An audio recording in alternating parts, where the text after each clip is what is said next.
Hey, what's going on guys? Welcome back to another Kingdom Hearts video. So at the end of Kingdom Hearts Birth by Sleep, we got to see one of the best characters meet one of the most heart-wrenching fates in the series.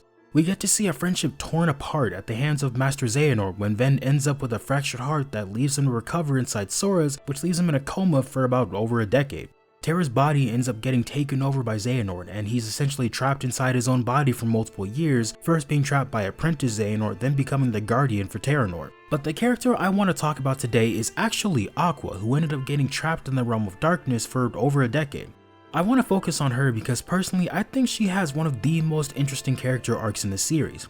I'd even go so far as to say her character arc is probably up there with Riku's. Say what you want about Nomura and his ability to write female characters, but I think I can confidently say and speak for a lot of people that Aqua is one of the more well-written characters in the series, so she's definitely a character that he got right. In Birth by Sleep, she was definitely the person who tried to keep everyone together. She had such a huge responsibility to both stop Terra from being an idiot and bring Ventus back.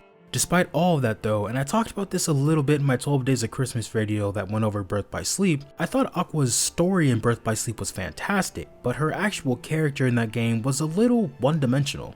Both Terra and Ventus had their own struggles to deal with and overcome, but Aqua's goals were really tied to her friends, so much so that we really didn't get to see any of her own personal struggles that didn't concern them. But then 0.2 and Kingdom Hearts 3 really came along and fixed all of that. By having Aqua struggle with the darkness inside of her and having issues as far as self-doubt, those games really added another dimension to Aqua and her character. But I think there's one thing that's not getting a lot of attention, and it's how Aqua's relationship with the darkness could develop in the future. I think because of the time Aqua spent in the realm of darkness and also turning into anti-Aqua, we might see something new from Aqua as we go through phase 2 of Kingdom Hearts. There's definitely a legitimate possibility that Aqua's true power could come into play in the future of the series. And if you want to see more Kingdom Hearts theories and discussions, make sure you subscribe with notifications on. Also, if you know someone who would enjoy this or any of the other videos on the channel, go ahead and send it to them. Now then, let's get into what we could see from Master Aqua in phase 2, because we could see her develop some new abilities that are actually tied to the darkness. So it was interesting making this video because I don't think I've seen anyone really talk about this, and it's something that's really been overshadowed since Melody of Memory and Remind came out. We've been talking a lot about Aqua as Kairi's new master as we saw in Melody of Memory, and a possible Birth by Sleep 2 that takes place in the realm of darkness, but we really haven't been talking about the consequences of Aqua being in the realm of darkness for so long.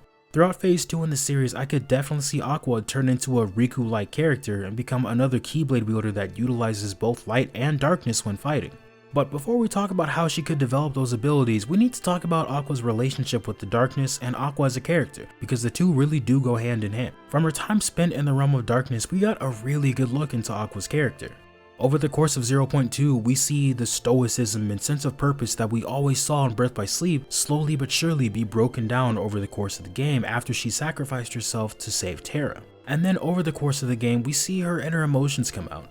You hear her say these things wondering if she's not fit to be a Keyblade Master, and then we even see her literally face herself as she goes head to head with multiple phantom versions of herself. The negative thoughts that were just echoes before actually manifested themselves in a physical form that she had to overcome. We also see the realm of darkness play tricks on her by showing her multiple apparitions of Terra and Ven. Between showing her who she longs to see and then ripping it away from her multiple times throughout the course of the game, and constantly having to fight to stay alive physically and stay strong emotionally so you don't follow the darkness, doing all that for 10 years sounds pretty exhausting.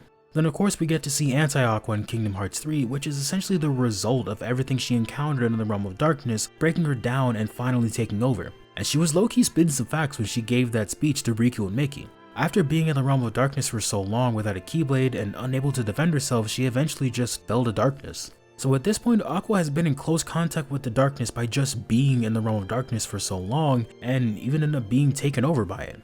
And even though Sora, Riku, and Mickey ended up saving her, she clearly had more than a few emotional scars from being in the realm of darkness for, again, over 10 years. We see that it's so bad that she loses her will to fight near the end of Kingdom Hearts 3. Which in itself was one of the most powerful scenes in Kingdom Hearts 3, and one of the scenes that honestly I never skip.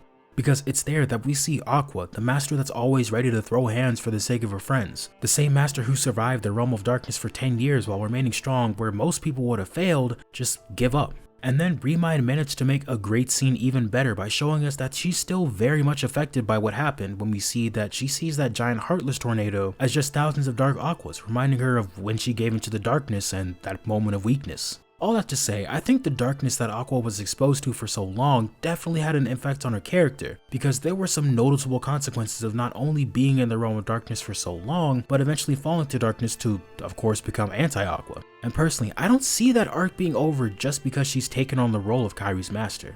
Honestly, she's one of the characters who's been exposed to darkness the most, because she's one of the few who's not only been in the realm of darkness for over a decade, but actually went to the Great Abyss, a place that's essentially below the realm of darkness. She was always someone who ended up fighting the darkness, yet in the end still ended up being taken over by it.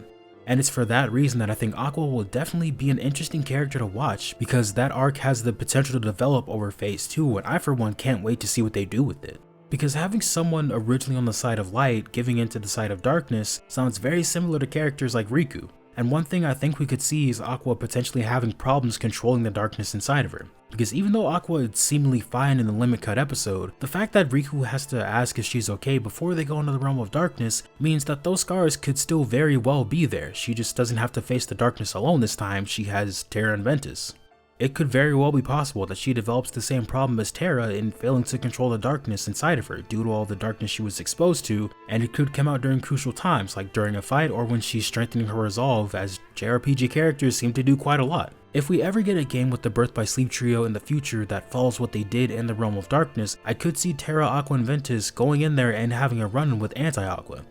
Or even while they're fighting down there, Aqua could end up using some abilities that are exclusive to anti-Aqua's moveset. I also do think that it could come up while Aqua's training Kairi, because as I said before, in 0.2 when we got a closer look into Aqua's inner thoughts and emotions, one thing that kept repeating multiple times as you went through the Realm of Darkness is her wondering whether or not she's truly worthy of being a Keyblade Master. With Aqua truly assuming that role by taking on Kairi as a student, I think we could see a part of that come back when she's teaching Kairi in future titles. Honestly, however it happens, I doubt we're done discussing Aqua's relationship with the darkness. And since we're going forward in the series against antagonists like the Foretellers, Lucio, and the Master of Masters, even beings that seem to be the embodiment of darkness by literally calling themselves darkness, as we go forward I could definitely see the series going this route. Not to say that Aqua will give into the darkness again, but part of me seriously doubts that once she hit the realm of light that she was all fine and good. Because again, we got that scene in the Keyblade Graveyard that essentially shows that that's not the case. And honestly, I would have been surprised if it was, because that's not really how trauma works. It doesn't just magically go away. And as the series moves forward onto phase 2 and everyone progresses to stand up against future antagonists, I think this would be a good way to continue Aqua's character arc. So this was definitely a different kind of video. This was definitely more of a discussion than a theory, but I've gone on long enough. What do you guys think? Am I crazy, or do you think we could see the return of anti-Aqua, or possibly see Aqua develop some abilities that relate to the darkness? Let me know down below in the comments. And if you enjoyed the video, go ahead and leave a like and share the video with a friend. Make sure you subscribe, turn notifications on, and join the official Discord server. That's gonna be all from me today, so this is Moose Wayne, signing off.